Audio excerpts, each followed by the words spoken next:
बहुत समय पहले की बात है। एक गांव में अर्जुन नाम का एक व्यापारी रहता था। वो बहुत मेहनती और ईमानदार था।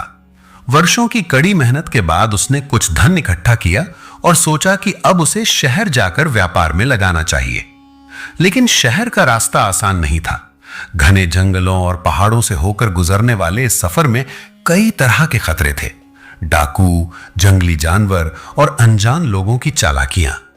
अर्जुन अपनी गठरी तैयार कर शहर की ओर निकल पड़ा।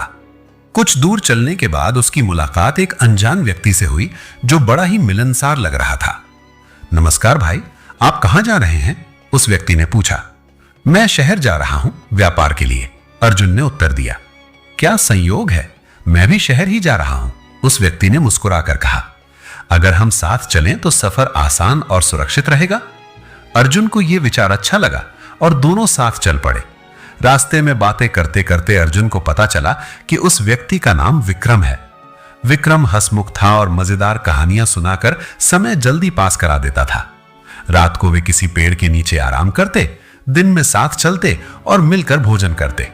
धीरे धीरे अर्जुन को विक्रम से मित्रता हो गई। लेकिन विक्रम केवल एक सामान्य यात्री नहीं था, वो असल में एक चालाक चोर था। उसकी नजर अर्जुन की गठरी पर थी। उसने कई बार ध्यान दिया कि अर्जुन बहुत संभाल कर अपना सामान रखता है, जिससे उसे यकीन हो गया कि इसमें जरूर कोई कीमती चीज है। एक रात जब अर्जुन गहरी नींद में सो रहा था, विक्रम धीरे से उठा और उसकी थैली की तलाशी लेने लगा। उसने गठरी का हर कोना टटोला, लेकिन उसमें न तो पैसे थे और न ही कोई सोना। यह कैसे संभव है? विक्रम बड़बड़ाया। इस व्यापारी के पास जरूर धन होगा, लेकिन इसने इसे कहां छुपाया? पूरी रात वो इधर उधर खोजता रहा, लेकिन कुछ भी नहीं मिला। हार कर वो वापस जाकर सो गया। सुबह दोनों फिर से यात्रा पर निकल पड़े। विक्रम को समझ नहीं आ रहा था कि आखिर धन कहां हो सकता है, लेकिन अब सफर खत्म होने वाला था। शहर बस कुछ ही दूरी पर था। शहर के पास पहुंचते ही अर्जुन ने कहा, अब हमारी राहें अलग हो जाती हैं, ये मेरी मंजिल है। विक्रम से अब रहा नहीं गया। उसने संकोच करते हुए अर्जुन से कहा, भाई, मैं तुमसे एक सच कहना चाहता हूं।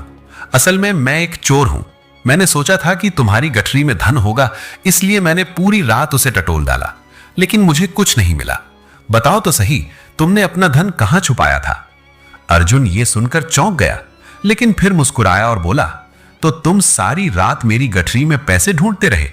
हां, लेकिन कुछ भी नहीं मिला, विक्रम झेपते हुए बोला। अर्जुन हंसा और बोला, मुझे पहले से नहीं पता था कि तुम चोर हो, लेकिन अब समझ आया कि तुमने रात भर क्या किया। सच कहूं तो मेरे पैसे कहीं दूर नहीं थे। मैंने हर रात सोने से पहले उन्हें तुम्हारी गठरी में ही छुपा दिया था। विक्रम हैरान रह गया। उसने कभी सोचा भी नहीं था कि कोई इतनी चतुराई दिखा सकता है। मैं जानता था कि अगर तुम चोरी करने की कोशिश करोगे तो मेरी गठरी ही खंगालोगे, लेकिन तुम्हें यह कभी नहीं सूझेगा कि असली धन तुम्हारी गठरी में ही था। विक्रम को अपनी मूर्खता पर हंसी भी आई और शर्मिंदगी भी हुई। आज तुमने मुझे बहुत बड़ी सीख दी है, अर्जुन से विक्रम ने सिर झुकाकर कहा। मैंने पूरी जिंदगी दूसरों का धन चुराने में बिताई, लेकिन कभी ये नहीं सोचा कि अगर मेहनत करूं तो खुद भी कमा सकता हूं। आज से मैं अपनी चालाकी को सही दिशा में लगाऊंगा और मेहनत करके कमाई करूंगा। इस तरह अर्जुन की चतुराई ने न केवल उसे चोरी से बचाया, बल्कि विक्रम को भी एक नई राह पर ला दिया। याद रखिए, चोरी से मिली दौलत कभी सुकून नहीं देती, लेकिन ईमानदारी और मेहनत से कमाया गया थोड़ा सा धन भी जिंदगी को सुकून से भर देता है।